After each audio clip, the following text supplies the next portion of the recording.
कहानी की शुरुआत होती है एक दर्दनाक मौत से।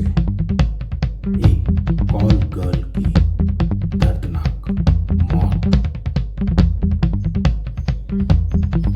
भले ही कॉल गर्ल की हत्या एक एक्सीडेंट थी, लेकिन पुलिस को इसकी जानकारी नहीं दी गई। क्यों?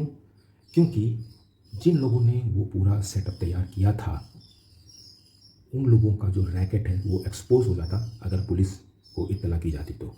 इसीलिए उन्होंने फैसला किया कि इस जो कॉल गर्ल जो है उसकी लाश को ठिकाने लगा दिया जाए, उसे गायब कर दिया जाए, ताकि किसी को कानों कान खबर ना हो कि इस नाम की लड़की उनके संपर्क में कभी थी।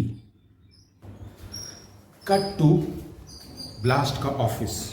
वहाँ पर अपने हीरो सुनील जो है स्पेशल करस्पॉन्डेंट है, उससे मिलने के लिए आता है एक अधेड़ उम्र का बुजुर्ग। उसकी हालत बड़ी खस्ता है, फटे हुए कपड़े हैं, बड़ा गरीब दिख रहा है। वो आकर सुनील से मिलता है और उससे बताता है कि उसकी बेटी लापता है, और वो सुनील से कहता है कि वो उसकी मदद करे अपनी बेटी की तलाश करने में। बताता है कि पुलिस के पास भी वो गया था, लेकिन पुलिस ने उसमें खास दिलचस्पी नहीं दिखाई, और वो लोग तो उसका मजाक उड़ाने लगे कि उसकी जवान बेटी इस तरह लापता हुई है। सुनील जो है वो केस लेने को तैयार हो जाता है, लेकिन उसे नहीं मालूम था कि इस केस में वो भी एक मोहरा बन सकता है।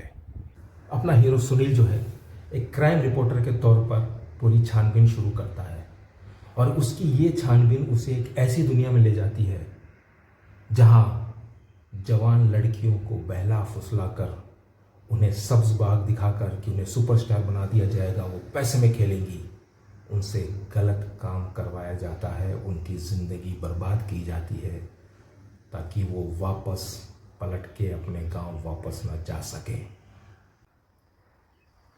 अब इसे ट्रेजेडी कहिए या कॉमेडी, सुनील इस केस के सिलसिले में जो दो महत्वपूर्ण किरदारों से मिलता है, मिलने के बाद उन लोगों का बड़ी बेरहमी से मर्डर कर दिया जाता है, और शक की सुई सुनील के ऊपर आ जाती है, क्योंकि वही एक आखिरी इंसान था जो उस शख्स से मिला था। सुनील एक क्राइम रिपोर्टर है, और ऐसे क्राइम रिपोर्टर उसका ड्यूटी है, उसका काम है कि वो इस क्राइम को पूरी तरीके से छानबीन करे और सत्य का पता लगाकर उसे अपने न्यूज़पेपर ब्लास्ट में छापे। ये केस सुनील के लिए एक मधुमक्खी का छत्ता बन गया था, जिसमें उसने हाथ डाल दिया था, जहाँ पर उसे अपने आप को तो बेगुनाह साबित करना ही है, साथ में उस बुजुर्ग को दिए गए वादे को भी पूरा करना है, उसकी बेटी को उस तक पहुंचाना है। कैसे सुनील परत दर परत केस से पर्दा उठाता है, कैसे वो पूरे इस तह तक जाता है, उसका ये पूरा सफ़र इस पूरी कहानी में एक सस्पेंस, एक मिस्ट्री और एक्शन पैदा करता है। क्या सुनील इस तह तक जा पाएगा? क्या वो पता लगा पाएगा कि मर्डर कौन कर रहा है, और जो उस बूढ़े बुजुर्ग की बेटी थी, क्या जो वो लापता हुई थी, क्या कहीं वो कॉल गर्ल तो नहीं? इस पूरे राज को जानने के लिए आपको पढ़ना पड़ेगा ये नॉवल, कॉल गर्ल की हत्या। इस नॉवल को मैंने 5 में से 4 रेटिंग दी है। ये मेरा पर्सनल ओपिनियन है। इस नॉवल को पढ़ते समय मुझे लगा कि लेखक सुरेंद्र मोहन पाठक ने काफ़ी हद तक सस्पेंस को बनाए रखा है, थ्रिल को मेंटेन किया है, और जो मर्डर होते हैं उनकी मिस्ट्री को काफ़ी हद तक लेके गया है। और कहानी जब सबको लगती है कि अब कहानी का अंत हो चुका है, तब लेखक एक नया पहलू उभार कर सामने लाता है, जो एक चौंका देने वाला सिचुएशन है।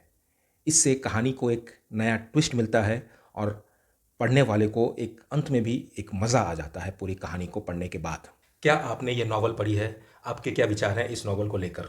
क्या आपको इसका सस्पेंस, इसका मिस्ट्री सही लगा? क्या मेरी ये रेटिंग, जो 4 मैंने रेटिंग दी है, 4 स्टार की रेटिंग, क्या वो सही है? अपने कमेंट सेक्शन में ज़रूर बताइएगा मुझे।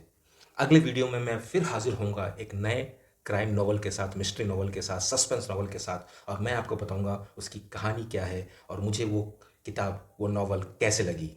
तो अगर आप सस्पेंस थ्रिलर नॉवेल्स में इंटरेस्ट रखते हैं, पढ़ने का शौक रखते हैं, तो मेरे इस चैनल को सब्सक्राइब कर दीजिए। सब्सक्राइब बटन को दबा दीजिए और बेल आइकन को भी दबा दीजिए, ताकि जब भी मैं नया वीडियो पोस्ट करूं तो वो आपको सबसे पहले मिल जाए।